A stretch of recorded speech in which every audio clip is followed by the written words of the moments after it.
L'économie des États-Unis bénéficie d'un soutien considérable de la part de la Réserve fédérale ainsi que du plan de relance Reconstruire en mieux de Biden et de la loi de reconstruction de l'inflation. Les 370 milliards de dollars destinés à réduire les émissions de gaz à effet de serre de 40% d'ici 2030 risquent de précipiter une partie importante du secteur économique vers la faillite, notamment l'industrie automobile.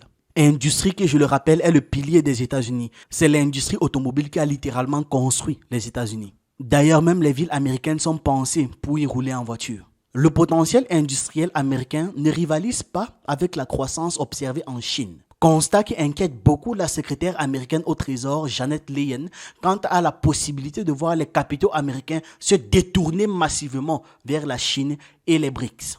Les taux d'intérêt élevés et l'augmentation des coûts industriels ont perturbé les investisseurs dans les secteurs verts aux États-Unis, en particulier dans l'éolienne offshore, entraînant une chute des valeurs des entreprises du secteur en bourse. C'est drôle, c'est très amusant même de voir les Américains se prosterner devant les Chinois pour leur demander de freiner leur production industrielle pour valider le plan de Biden. Je ne sais pas si vous avez bien entendu. Les États-Unis demandent à la Chine de diminuer leur production industrielle parce que cela dérange le programme du président américain. Oui, les gars là ont le cœur du Mboma. Yellen a reçu un refus de la Chine courtois et diplomatique qui ne manquera pas donc d'accentuer son leadership dans l'industrie manufacturière et dans sa démarche de réduction de la dépense au dollar dans l'économie mondiale. Donc, sérieusement, les États-Unis s'attendaient vraiment à une bonne réponse, à une autre réponse que non en fait. Ils s'attendaient à ce que la Chine dise « D'accord, pas de souci, on réduit notre production industrielle d'ailleurs. Dans certains secteurs, on va même arrêter complètement, juste pour vous faire plaisir. » Mais c'est quand le culot, hein. Merde.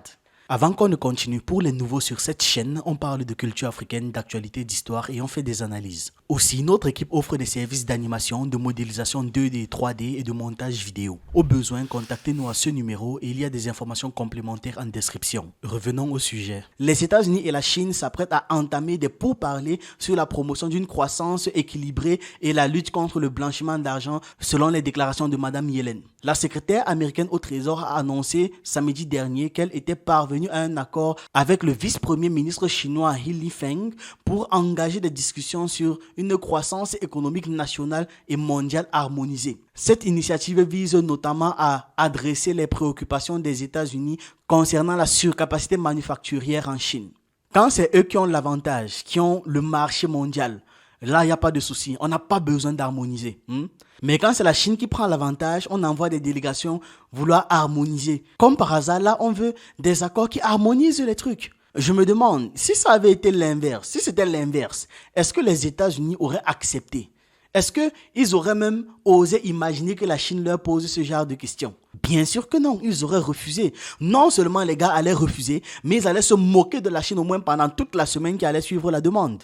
Après 2 jours de pourparlers économiques à Guangzhou, principal centre d'exportation du sud de la Chine, Madame Yellen a rapporté qu'elle et Monsieur He avaient également décidé de mettre en place une forme de coopération pour lutter contre le blanchiment d'argent dans leurs systèmes financiers respectifs. Donc la Chine combat le blanchiment d'argent en Chine et dans leur secteur et les États-Unis font pareil. Ils ne se mélangent pas. C'est en fait ce que ça veut dire. Les échanges, déclare Madame Yellen, faciliteront une discussion sur les déséquilibres macroéconomiques, notamment leur lien avec la surcapacité. Et j'ai l'intention de profiter de l'occasion pour plaider en faveur de conditions de concurrence équitables pour les travailleurs et les entreprises des États-Unis. C'est ce qu'elle a donc dit dans un communiqué publié à l'issue de leur entretien. Elle a décrit les discussions comme étant productives et ouvertes. En début de sa visite de 4 jours en Chine, sa priorité était de convaincre les autorités chinoises de réduire les capacités excédentaires de production de véhicules électriques, des panneaux solaires et d'autres technologies d'énergie propres qui représentent une menace pour les entreprises concurrentes aux États-Unis et dans d'autres nations occidentales. Les médias et opinions chinoises ont refusé ces arguments sur les capacités excédentaires, les qualifiant de prétexte pour les politiques protectionnistes des États-Unis. Xinhua, l'agence de presse nationale chinoise, a critiqué ces remarques, les qualifiant de tentatives de saper la croissance intérieure et la coopération internationale de la Chine.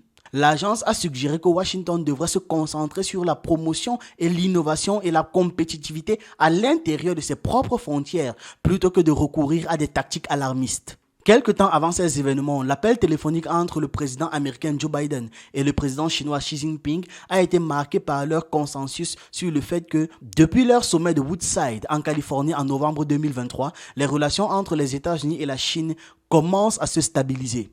Les deux parties ont convenu que leur discussion avait été franche et constructive. Les analystes chinois estiment qu'il existe une volonté commune à Pékin et à Washington d'empêcher les facteurs négatifs d'influence sur la stabilité générale des relations bilatérales. De toute façon, dans cette affaire, les États-Unis ne sont pas en position de force. C'est bien la seule façon de discuter avec ces gens. Et d'ailleurs, c'est même la seule raison pour qu'eux discutent avec aussi d'autres gens.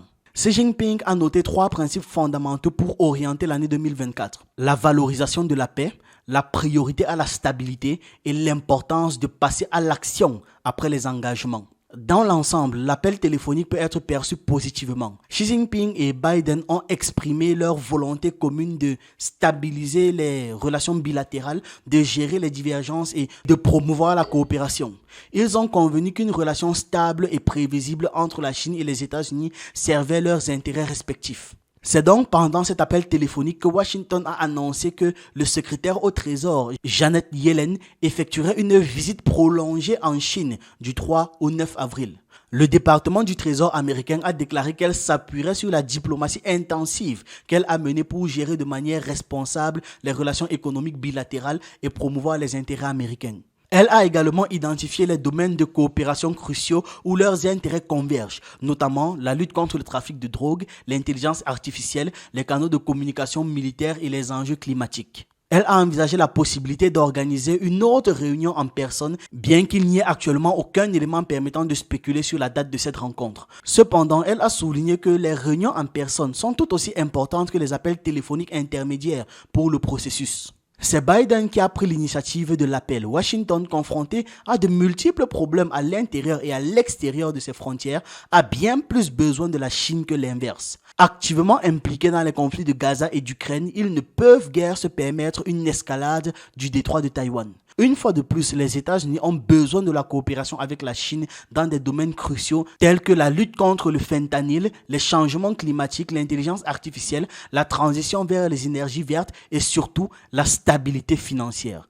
Notez bien ça. La stabilité financière est l'une des préoccupations majeures actuelles des États-Unis. Le programme de Mme Yellen est axé sur les discussions prolongées avec le vice-premier ministre He Feng s'étendant sur 2 jours. He Feng a été nommé en novembre dernier à la tête de la commission financière centrale et est désormais le leader de l'équipe financière et économique du Parti communiste chinois. Mme Yellen a rencontré le ministre des Finances Lan Foan, le premier ministre Li Qiang, le maire de Pékin Ying Yong, le gouverneur de la Banque populaire de Chine Pang Gongfeng et d'éminents économistes chinois. Il est clair que Mme Yellen a mis l'accent sur la stabilité financière qui est un élément essentiel des relations entre les États-Unis et la Chine. La politique monétaire américaine atteint un tournant critique. Les risques financiers sont à la hausse et l'incertitude règne sur les marchés mondiaux. L'anxiété partagée par les investisseurs se manifeste clairement par un attrait croissant de l'or en tant qu'actif de refuge. Le système financier mondial est secoué par divers facteurs, notamment des niveaux d'endettement insoutenables, des tensions géopolitiques et une nouvelle ère de croissance faible, d'investissements mondiaux réduits et de démondialisation. Cependant, un facteur majeur influençant la résilience du système financier mondial dirigé par les États-Unis est la spéculation concernant une éventuelle réduction du taux d'intérêt américain qui aurait des répercussions sur l'économie mondiale.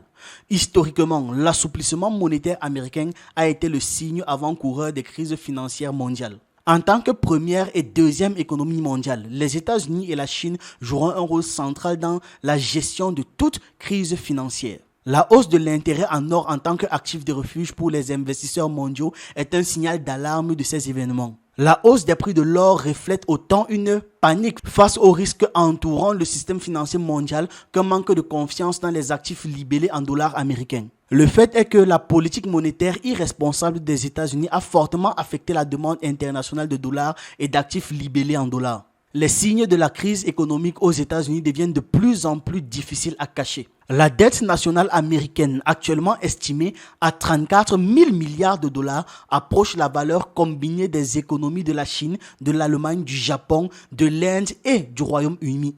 La Chine prend désormais les devants. Grâce à sa politique monétaire stable, Pékin dispose d'une marge de manœuvre et d'outils pour faire face à de nouveaux défis dans le système financier mondial, tandis que son marché des échanges est devenu résistant. Contrairement au battage médiatique occidental selon lequel la Chine perd son attrait pour les investisseurs étrangers, les grandes entreprises américaines ont commencé à affluer en Chine le mois dernier, s'engageant sur le marché chinois, annonçant de nouveaux accords d'investissement et installant de nouveaux magasins ou alors de nouvelles usines en Chine. La Chine peut devenir un refuge sûr pour les capitaux internationaux. Son économie est en pleine croissance et, compte tenu des outils dont elle dispose pour garantir la stabilité financière, le marché des échanges chinois devrait maintenir une performance relativement stable à un moment où l'incertitude sur le marché financier mondial ne cesse de croître. Avec la hausse des prix de l'or, la baisse des taux et les risques financiers accrus, la Chine a plus d'options pour gérer ses actifs, ce qui pourrait affecter les obligations au trésor américain détenues par Pékin. Le vaste programme de relance de la Chine a soutenu l'Occident après la crise financière de 2008. Les décideurs occidentaux veulent éviter de perturber la Chine, moteur majeur de la croissance mondiale, alors que le reste du monde risque la récession. Mais bien évidemment, des questions géopolitiques entrent en jeu. La question de Taïwan et les liens amicaux entre Pékin et Moscou figurent en tête des points litigieux entre les États-Unis et la Chine. Biden fait part à Xi Jinping de ses préoccupations concernant le soutien de la Chine à la base industrielle de défense de la Russie et son impact sur la sécurité européenne et transatlantique. Le porte-parole du ministère chinois des Affaires étrangères, Wang Wenbin, s'est empressé de répondre que les autres pays ne devraient pas salir et attaquer les relations normales entre la Chine et la Russie, ne devraient pas porter atteinte aux droits légitimes de la Chine et des entreprises chinoises et ne devraient pas rejeter la faute sur la Chine sans raison et provoquer une confrontation entre les camps. Pékin et l'histoire se souviennent ce que l'administration Obama a fait quelques années après la crise financière de 2008. L'administration Obama avait lancé une stratégie de pivot vers l'Asie pour contrer la montée en puissance de la Chine. Et cette attitude est toujours présente dans l'administration Biden, vu que Biden était de l'administration Obama à l'époque. Il en était même le vice-président, donc le second homme le plus puissant. Xi Jinping a mis en garde Biden en lui indiquant que la Chine ne resterait pas passive face aux encouragements et au soutien extérieur à l'indépendance de Taïwan. Il a également souligné que la Chine ne resterait pas les bras croisés si les États-Unis persistaient à vouloir contenir le développement technologique chinois et à priver la Chine de son droit légitime au développement. En réponse à ça, Biden a affirmé qu'il était dans l'intérêt de l'ensemble du monde que la Chine réussisse. On va maintenant voir comment est-ce qu'ils agissent. Les États-Unis ne tiennent jamais parole de toute façon. Ce sont des gars qui ont la langue fourchue. Dites-moi ce que vous en pensez en commentaire et on se retrouve dans une prochaine vidéo. Pour les nouveaux sur cette chaîne, on parle de culture africaine, d'histoire, d'actualité et on s'édifie sur un ensemble de choses qui nous permettent d'anticiper et d'être prêts à toute éventualité. Je vous encourage donc à regarder nos anciennes vidéos, on a plus de 400 thèmes déjà traités et si vous voulez plus de contenu, vous pouvez vous abonner à nos autres chaînes YouTube en fonction de vos centres d'intérêt. Sur Ekima, on parle d'économie et de sciences humaines. Sur Hassani, on parle de jeux vidéo et de divertissement. Si ça vous intéresse, les liens sont en description.